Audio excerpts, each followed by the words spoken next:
Hello,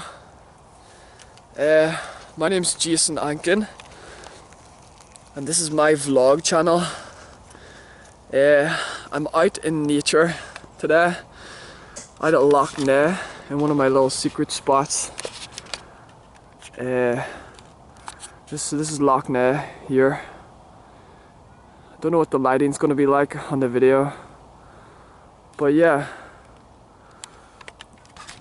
I'm in one of my secret spots, down at Lough Neagh, out in nature.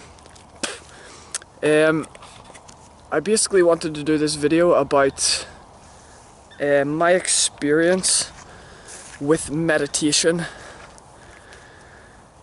Some of the videos that I've been putting up on my sort of YouTube channel, Jason Ankin Vlogs, mainly were just about exercise I was doing, like training videos and stuff, but that's only one single little thing that I do by myself. I do a lot of other things.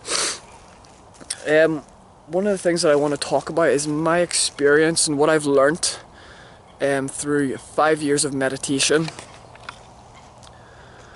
So I've came out here to do this video because I just wanted to get away from everybody. I didn't want to do the video in my house because my mom was there and stuff like that. And I'm in one of my secret spots, so basically I actually jump over a fence, which other people don't do, and it means I can come down here, and it's a little bit of privacy out of the way of people, so you can see how awesome it is. It's amazing. I can just come down here and just get away from all of the melters back at town.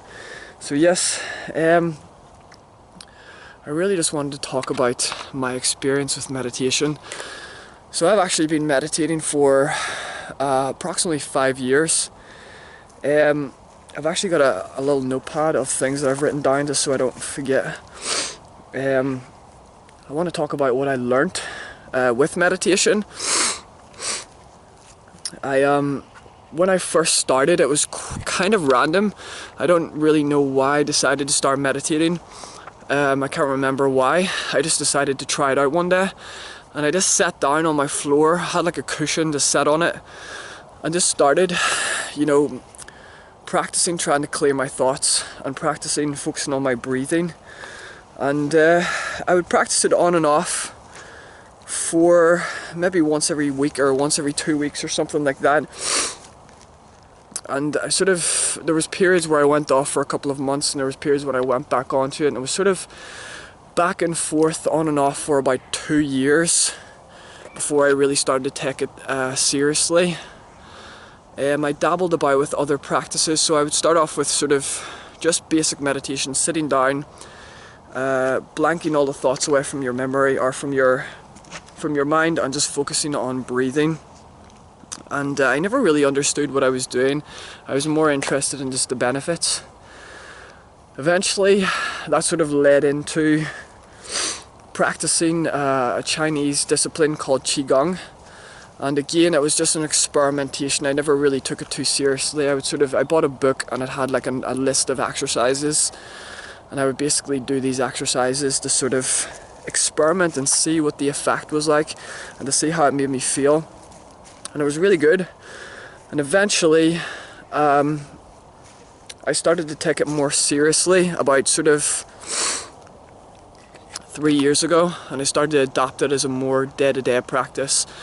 And pretty much over the last 2 years, 2015, 2016 and now 2017, I've pretty much been practicing meditation every single day, at least once to twice a day. There's obviously been probably some days where I didn't practice meditation, but very consistently for the last 2.5 years, or maybe, it's only January now, so I mean 2 years, 1 month. And I just want to tell you a little bit about my experience and why I think it's a really good thing to do, and why what I've learned about it. Now, there's loads of different types of meditation that I've practiced. There's breathing exercises I've practiced methods of relaxation, I've practiced mindfulness, I've practiced things like concentration exercises. I've also practiced thought vacancy exercise, where I'm trying to sort of eliminate the thoughts from my mind. And I've also practiced things like visualization. So I've dabbled with everything, but I also read very broadly, so I have a good understanding of the theoretical aspects of it as well. Probably I have more knowledge of it. I would say my knowledge is at maybe an intermediate level, whereas my meditation ability is probably still around an amateur level. Even though I've been doing it for nearly 5 years now, and very consistently for the last 2 years or whatever. But some of the things that I've learnt, some of the benefits, I've actually got these listed down because there's literally so many that I've experienced. So I'm just going to tell you. So those are some of how long I've been doing it, some of the different types that I've practiced, and basically some of the benefits that I've experienced. One benefit that I experienced on a regular basis is definitely the fact that I have an improved memory. My memory is much better. I pick things up much quicker. I remember them longer term, and I realize this because I would play like games, like what do you call them? Brain training games, and sometimes they would have memory games on them, and I would always find, no matter what version of sort of brain training that I played, I would always excel at memory. And I believe that has to do with the fact that I meditate on a regular basis. It also has to do with the fact that I'm an avid reader, so I always read all of the time, and that strengthens that part of your brain, the memory. So yeah, memory has definitely become much stronger through meditation and reading practices. One of the other benefits that I have is I've become more intuitive. Like I'm more in touch with, I find myself just coming to conclusions and sort of getting these little hunches and little moments of inspirations and little just understanding things that I never really understood before, and just sort of popping into your head without really trying to process it. They just pop into your head. Now, intuition from a more sort of scientific perspective is like just making rapid associations. You see something and you sort of all of a sudden it triggers something in your memory when you sort of it just pops into your head. It's really hard to explain intuition. It's one of those sort of weird things, but yeah, I've definitely become much more intuitive. I can look at somebody and I can tell what type of person they are, or I can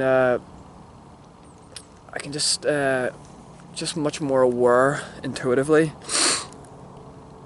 I also have become, this might seem a little bit airy-fairy, but I've become more heart-centered. Being more heart-centered basically just means that I've become more aware that I can actually feel things in my heart. I know whether something feels good or not. There's actually science to back this up as well. You will have heard of an animal called a hammerhead shark. Now, hammerhead sharks, what they do is they've got this big broad nose, and they use this hammer to scan along the bottom of the ocean to basically find fish that have buried themselves underneath the sand. And the reason why the hammerhead shark is able to sense the fish is because the fish actually emit an electrical signal from their body, and the biggest electrical signal that comes from their body comes from their heart. And obviously the hammerhead shark has these senses on their nose called, I think they're called the ampullae of Lorenzini, which enable them to basically pick up electrical vibrations, and therefore they can find their prey.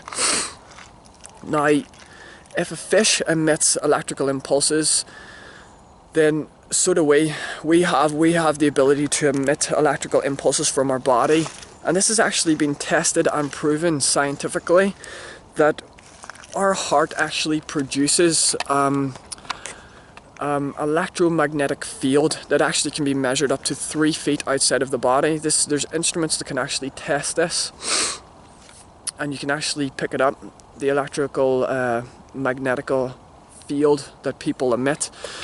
That's pretty interesting because it sort of opens you up to the idea that when you sort of you know that when you walk into a building or you walk into a room filled with people, you can pick up the energy of that room, and I believe that you're doing it because everyone's emitting some sort of electrical magnetical field from their body, and it's coming from their heart, because the electrical magnetic field that comes from the heart is the largest electrical magnetical field that we all emit. And I've just become more aware of that. I don't really remember ever being taught that or reading about it. I've just naturally started to become aware of it. I don't know whether it's something that happens as you get older. I don't think it is, because I don't hear many people talking about it. But it's definitely something that I've become more aware of. Like, I can feel in my heart when something is good or something is bad, or something is neutral. And it becomes this almost like a compass. You can sort of navigate through the world when you're in a place and you know it doesn't feel right to be there. It's a signal. It's your body's way of telling you, you know, you're misaligned. You're not sort of going in the right direction. Whereas when you start to feel good about something, you know you should start to move towards that and start to sort of and this links back to sort of being more intuitive. I think the intuition and the sort of electrical magnetical field of your heart both sort of relate to a certain extent. What else? So next, yes, I become more philosophical. So I find myself desiring to sort of study philosophy. Now, the philosophy that I study, I don't study more like traditional academic philosophy. I would study more like I find myself studying more like religious philosophy, things like Buddhism. I really love a Chinese philosophy related to Qigong called Taoism. I actually spent nearly 3 years reading a book called the Tao Te Ching every single day. I read that every single day for about 3 years. Yeah, so I'm much more attracted to like religious philosophy, spiritual philosophies and stuff like that. I don't consider myself to be like a religious person. I do think that we have aspects of ourselves that are naturally spiritual, and most people are just aware of them. Or some people are aware of them, and unfortunately the majority of people aren't. And it has a lot to do with the fact that sort of when you start to take up practices like meditation, you're beginning a journey of almost cleansing yourself. You're beginning a journey of trying to sort of improve yourself, to try and make yourself a better person, physically, emotionally. That just awakens aspects of yourself that you've never really known previously. It's sort of like if you eat a really unhealthy diet, you know, that's not going to make your body perform that well. And you feel it, you know, you actually feel that, you know, your energy levels are low or you feel lethargic. Whereas if you eat a really clean, healthy diet, that actually positively affects your experience. You're more emotional, you're more emotionally awake, you're better energy levels, you're more mentally clear. Now, so if you're constantly doing things that help to improve your health and stuff like that, you just become more naturally aware of these spiritual aspects of yourself. Next is, yes, sensitive to good and bad energies. I have become very sensitive to good and bad energies on many levels in my environment, socially, physically, emotionally and mentally. Like, for example, like right now I'm in nature. The energy that I get, specifically in this location that I come to, which is out of the way of everybody else, I feel so calm, and it's not like I don't feel happy here, I feel really, really good. I just can't explain it. I just feel good. It's almost like you re-plug in to something that you've been plugged out of. You know, when you're in, like, when I live in a town, and it's a very built up town, there's literally a square mile of houses outside of my house. Just the second I step out of my house, there's cars, there's noise, there's concrete, people are rushing about, there's just houses and people everywhere. When I come here, there's none of that, and it just makes you feel much better. It makes you feel really good. Also socially, I can tell when I'm in the presence of people that are good versus people that are bad, and they just, like I said, it relates back to being this sort of being more heart-centered, or where you can just feel it. You can feel when somebody they've got a bad vibe to them, and you just don't want to be around them. Whereas you can feel you feel much more calm and relaxed in certain people's presence. You feel much more open as opposed to closed off. So next, what else have I learned from meditation? Yes, the desire to be healthy. This is something I've only started to recently understand. You know, most of my 20s I've been involved in sports and fitness, and the aim wasn't necessarily to be healthy, it was to be fit. It was to perform well, to have a really high functioning body that can sort of basically is just in optimal condition. And I still am on that life now. I'm still doing those kind of things because I'm working on, I'm still focusing on 5 and 10k running and stuff like that, which I think is still good because it keeps you fit, it keeps you strong.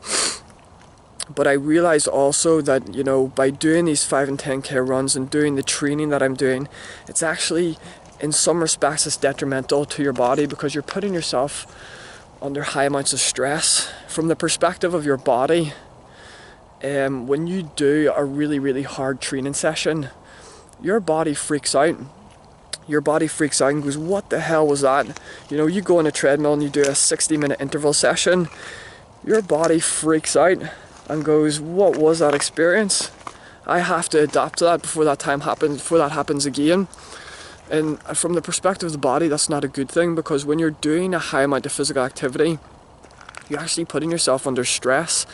And what people are more interested in when it comes to physical training is the result. They're looking for the effect afterwards, but you have to put yourself through almost a certain degree of pain in order to sort of get that positive benefit. And I've started to realize that this seems a little bit irrational, actually, and the focus should be more towards health, and it should be actually more towards preserving the body. And I've actually just recently, you know, over the last couple of months, I've adopted a vegan/vegetarian diet. I'm not 100% vegan. I predominantly, I would say I'm about 95% there. I wouldn't eat 100%. Yeah, and just making sure that really becoming more consciously aware of rest and recuperation, sort of the yin-yang thing. You can't always be on all of the time. You have to have periods where you're off, and I just understand the importance of having periods of relaxation, like today, coming out and just walking about nature. Next is, yeah, the desire to be in nature. This is another thing. It's like a craving that I have. I don't think it's normal like everybody else's. Desire to be in nature. People want to go in nature to sort of, you know, to have fun. I don't want to be in nature to have fun. I want to be in nature to recharge and reconnect myself. Like, because when I'm in my house, I'm just in a concrete box, and there's electronics, and there's artificial fabrics and materials and artificial chemicals in the house and stuff like that. And like I said, when I walk out of the house, all I hear is cars. I'm walking on concrete. There's noise, there's people everywhere. And it's sort of like, you kind of feel disconnected. Like you feel somewhat detached. Like I'm a human being, I'm a natural creature.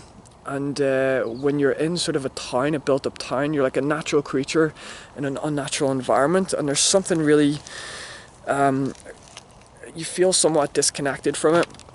When you come into nature, it's almost like you're able to re-plug back in. It's like, yeah, this makes sense to be in this environment. So like coming into nature, it just feels normal. My energy levels change. I become much calmer. I don't necessarily feel happy. I feel good. I just notice this underlying feeling of good. Like I just feel better. I mean, just look around. You can see, you know, like I'm sitting looking at my wall in my room when I'm on my laptop. Like compare looking at this to looking at my wall, it dramatically changes. It's going to dramatically change how you feel. Next is understand that I'm part of the whole. So this is basically the idea that I realized that I'm like a drop in the ocean. Like, we're living in a big ass universe, and not a lot of people understand that, but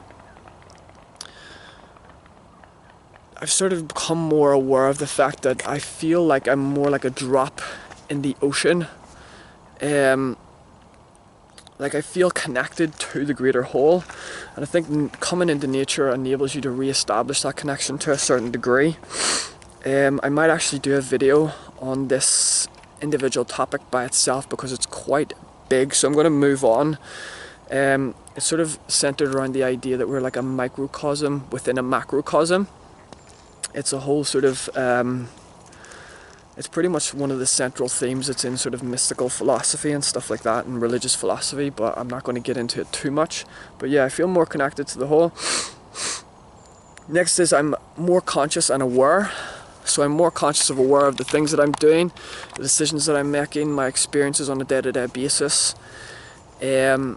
Just more self-aware. Like I said, I've switched to more like a vegetarian/vegan diet, and it's purely to do with the fact that I was become more aware of what I was putting into my body.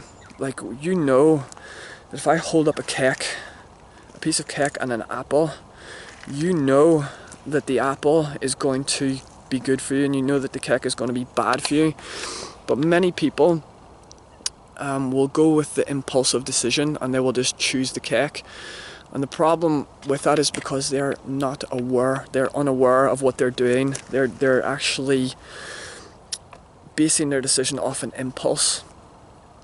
And next is understanding the relationship between my actions and the consequences of what I'm doing.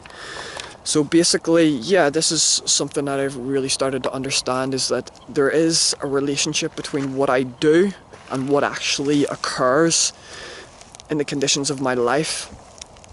And this is basically, when you understand this, you sort of become more, you obviously want to start doing good. You want to start doing more better things, because when you realize that your actions have consequences, because of the simple fact that we live in a universe governed by law, one of the laws is cause and effect, causality, or another law is called polarity. So causality is every cause has an effect, every effect has a cause, whereas polarity is everything in nature has opposites. There's always an up and a down, a front and a back, a right and a left, and stuff like that. When you superimpose these two laws together, or join them together, you get positive causes produce positive effects, and negative causes produce negative effects. It's a really simple principle, but it has large consequences. When you do something positive, it has a positive effect, and the way that I see something as being positive, it's constructive. So positive the word constructive can be used to describe the word positive, meaning that when something's constructive, it actually builds up. When something is negative, it's the polar opposite of constructive, it's destructive, and it actually breaks down. So you realize that constructive actions lead to constructive effects, and this enables you to basically, you can change the conditions of your life. You can do things that improve the quality of your life. Like right now I'm doing a degree, right now I'm working on my diet, right now I'm focusing on my training. I meditate on a day-to-day basis. You just try to fill your week, you try to fill your schedule with more constructive things, and eventually you get more constructive effects. And it's really that simple. So that's really it for the list of things that I've written down. There are probably tons more, but I just haven't got the time to do it. Also, I'll talk a little bit about the actual, so those are the benefits that I've experienced, and I'll talk a little bit about my actual meditation routine. So what do I actually do? Well, I do a really simple meditation process. I just meditate twice a day, once in the morning and once in the evening. and sometimes I miss. Maybe I only get, like yesterday I got one meditation session that day, and I normally do it for about 10 minutes.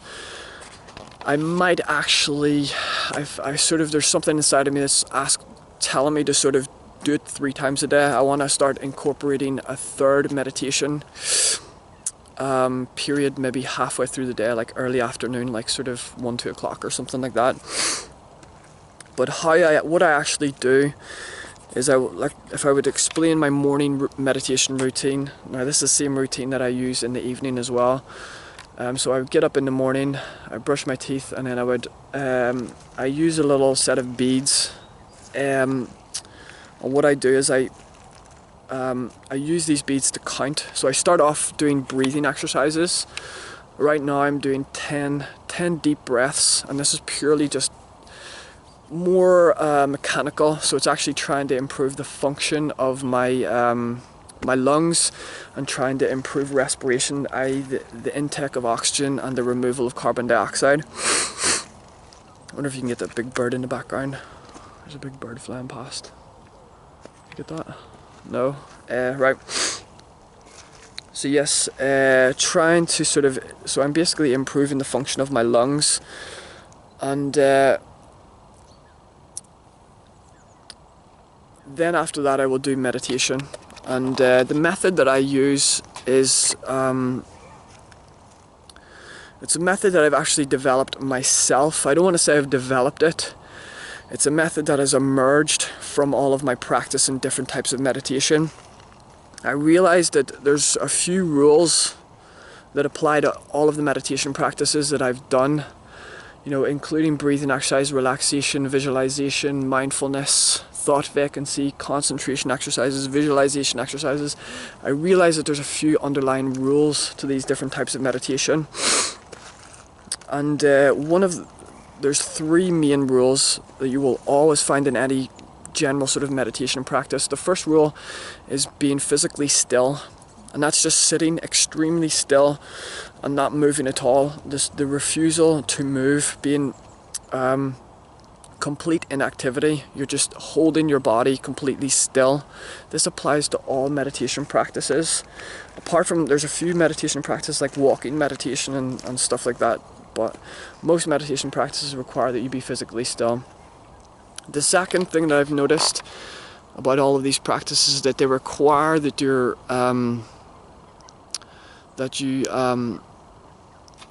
there's no inner dialogue. It's almost like an internal form of silence. You have to remain silent during the practice. Now when I mean silence, I mean no inner dialogue, no self-talk. It's okay for images and memories to pop into your head. You can't prevent that. It's just a part of human psychology. You can't prevent those images from popping into your head, but it's when you start to interact with the things that pop into your head, that's when it becomes like problematic. You're sort of attaching to what it is you're doing, and it distracts you from your practice. So it's almost like the refusal to talk. I describe it as just being silent, refusing to actually to start a dialogue with whatever you're thinking about. And then the third rule that I've noticed in all of the meditation practices that I do is slow rhythmic breathing. So, and that's obviously very straightforward. You're just sitting still doing slow rhythmic breathing. So I've noticed that all the practices that I've done in the past incorporate those 3 rules. So I started to realize, well, maybe these 3 sort of parts of meditation are more important than the other meditation practices that I've actually done. So I started to make my meditation centered around these 3 rules. So when I meditate in the morning, I aim first of all to sit as still as possible. So I keep my body physically still and I don't move at all. With the stillness, physical stillness, comes mental stillness. Your mind just naturally becomes still as well. And then also, secondly, I aim to remain completely silent. I don't want to make a noise. I don't want to start any internal dialogue, any internal self-talk whatsoever. So physical stillness, complete mental silence, and like I said, it's okay if ideas pop into your head. That's not part of it. You know, ideas popping into your head is not noise. Being physically silent is, or not physically silent, but being mentally silent is really important. And then finally, slow rhythmic breathing. So I've noticed that all of the meditation practice that I've done require those three parts: physical stillness, mental silence, and slow rhythmic breathing. So I decided to make that the meditation practice that I actually do, rather than following some other practice that I've maybe read in a book or heard somewhere. So I like to say that I've, you know, developed this method myself, but I haven't really developed it. It's sort of just emerged out of my own practice. I guess it's to do with experience over time. So it's kind of cool having my own method. I've never really been taught, and it's really effective because the sort of the stillness aspect of it makes me feel really peaceful. The silence aspect of it makes me feel really peaceful. The deep rhythmic breathing helps to sort of, again, just help, gets control of the systems of the body, all of the 12 systems of the body. Right, I'm rambling on, obviously. This video's went on way longer than I imagined it would go. I thought I would get through it much quicker, but I wanted to just sort of get that out, to be honest. So yeah, I'm Jason Ankin, and this is my vlog. Thank you for watching. I'm going to try and maybe get a video on maybe once a week or so. And it's going to be more interesting ideas, not just about me and my running training. So if you really enjoyed this video, please hit like, please subscribe. I need to get some subscribers. And leave me a comment if you want to start a dialogue with me, and maybe ask me some questions or whatever. So thanks for listening. I will see you next time. Bye.